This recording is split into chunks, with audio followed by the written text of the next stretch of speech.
Hello friends, welcome back. In this session, we can understand the hypothesis generation and scoring. This is a very important and interesting topic too. Let's first understand what is hypothesis. A hypothesis is a statement or it is called as an educated guess that suggests a possible explanation for a specific phenomenon or a question you want to investigate, and it is a very fundamental and a basic concept in the scientific research and scientific method. Most importantly, hypotheses serve as a starting point for further investigation and deeper testing.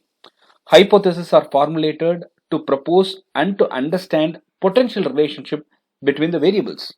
A good hypothesis must really be testable in the sense it can be investigated and either supported or refuted through proper empirical research and data collection. A hypothesis should be stated in a way that it allows to be proven wrong as well, proven false as well. This means that there has to be a way to gather evidence and it can even contradict the hypothesis if it is not valid.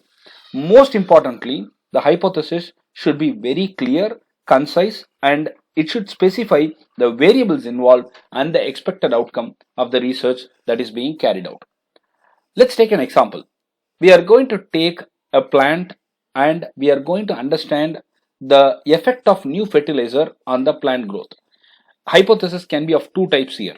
One is null hypothesis, another one is alternative hypothesis. The null hypothesis is something where we will say that the fertilizer has got no significant effect on the plant growth.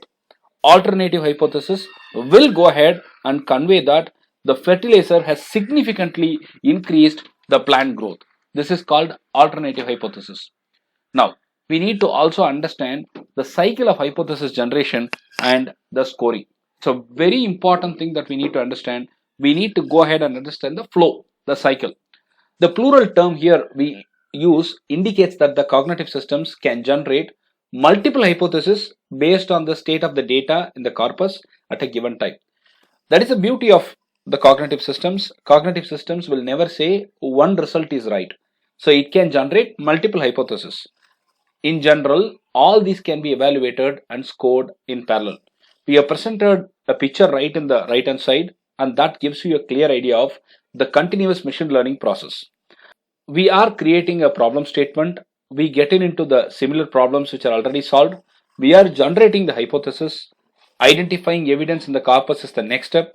Scoring evidence will happen. Scoring the hypothesis will happen. Now present the results and then you will get the feedback. And based on the feedback, we will train and this cycle will keep on going. This is very important and this is the cycle of hypothesis generation and scoring. It is important to understand few more aspects of hypothesis generation. A hypothesis is generally formulated to answer a question about a phenomenon based on some evidence. And the experimental process is designed to test whether the hypothesis applies in the general case, not just with the evidence that was used to develop the hypothesis. This line is very important to be understood. The experimental process is designed to test whether the hypothesis applies in the general case, not just with the evidence that was used to develop the hypothesis. When you take a typical cognitive computing system, there are two key ways that the hypothesis can be generated. The first is in response to a question from the user like what might cause my fever of 102 degree and sore throat. This is explicit. The user is going to ask an explicit question and there can be a response generated out of it. It could further, for example, start by presenting all the possible conditions in which you might see the symptoms. Alternatively, it can also recognize that there are too many answers to be useful and request more information from the user to refine the set of likely causes. This approach of the hypothesis generation is very frequently used, and this is used when the goal is to detect the relationship between the cause and effect in the domain. And we will also be able to understand there is a known set of causes and there is a known set of effects through this approach. But there are so many combinations that the mapping of all causes to all effects is an intractable problem for humans to solve. This is a very, very important aspect of it. We need to understand this as well. Now, the second type of hypothesis, the first type we discussed, The second type of hypothesis generation is not dependent on the user asking a specific question. Instead, the system will constantly look for data patterns that may indicate threats or opportunities. The system will look for the opportunities, and detecting a new pattern will create a hypothesis based on the nature of the data. For an instance, if the system is monitoring network sensors to detect threats, a new pattern may create a hypothesis that this pattern is a particular threat, and the system must either find evidence to support or to refute the hypothesis. If the system is monitoring real-time stock transactions, a new pattern of buying behavior may indicate an opportunity. It is an opportunity for you to go and buy them. These are the two types of hypothesis that you can really understand. In the first case, we are dependent on the user asking the system with a question.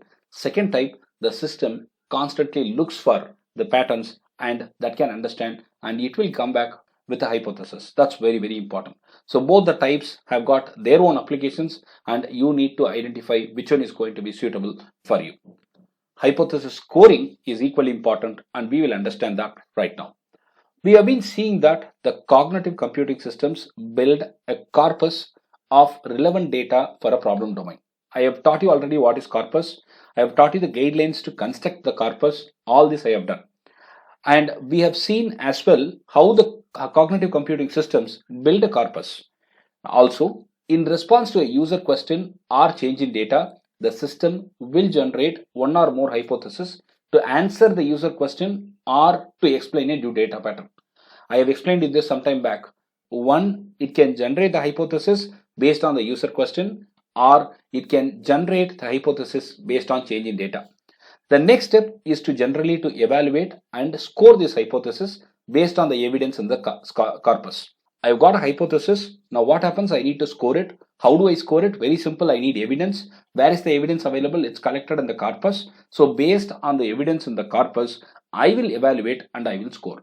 Then you can update the corpus and report the findings to the user or any other system. Hypothesis scoring is a process in which the representation of the hypothesis is compared with the data in the corpus to see what evidences are there which can support this hypothesis which is generated, and most importantly, in case it has to be refuted, what evidences are there which can refute this hypothesis which has been generated, and it has to be with proper valid explanation. Scoring or evaluating a hypothesis is a process. This process is very important, and this applies statistical methods to get the hypothesis supported or rejected. And based on the statistical process that we follow, there will be a confidence level that will come, and based on the confidence, we can either accept it or reject it.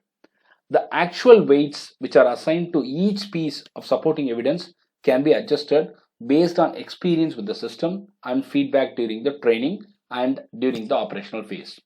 This is what is referred as backpropagation sometime back, and the actual weights that are assigned can be adjusted. How do you adjust it? Based on the feedback during the training or during the operational phase. If none of the hypotheses score above the predetermined threshold, then the system may demand you for more evidence. A new diagnostic blood test could be taken in case the doctors are not able to identify from the existing reports. So there has to be more tests done. There could be a specific test which has to be done further to understand more about the disease. That's a simple example. If that information, whatever is available in hand, does not draw a line of conclusion, it is not giving you confidence in deciding what's that, then we have to go for further test. The generation and scoring loop may be set to continue until a user is really satisfied with the answer or until the system has evaluated all the options. This is very, very important aspect. Now you need to also understand the presentation and visualization services and how much valuable these are to you. We have seen about the hypothesis. We have also understood the options. We have understood how exactly the scoring can be done. And now we have to understand how much important the presentation and visualization services are. The general advantage of visualization tools lies with their capability to get you everything graphically presented. Instead of you seeing numbers, if you see it graphically, if you see it as charts, if you see it as bar charts, that will be definitely easier for you to understand.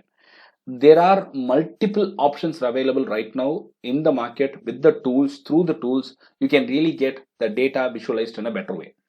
And there are three services options available with you right now. One can be narrative solutions, second can be visualization services, third can be reporting services.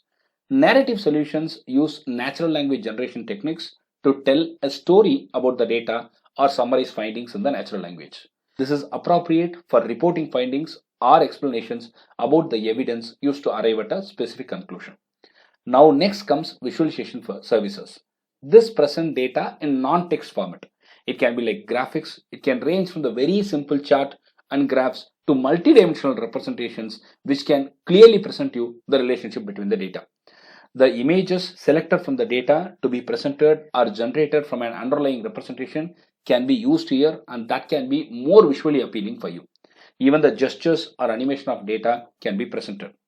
Reporting services is the next one, that is referring to the functions that produce structured output. It's going to get you the database records that could be suitable for the humans or machines to understand. So it can be narrative, it can be visualization services, or it can be reporting services. I hope it was interesting. We will learn more in this series. Thank you.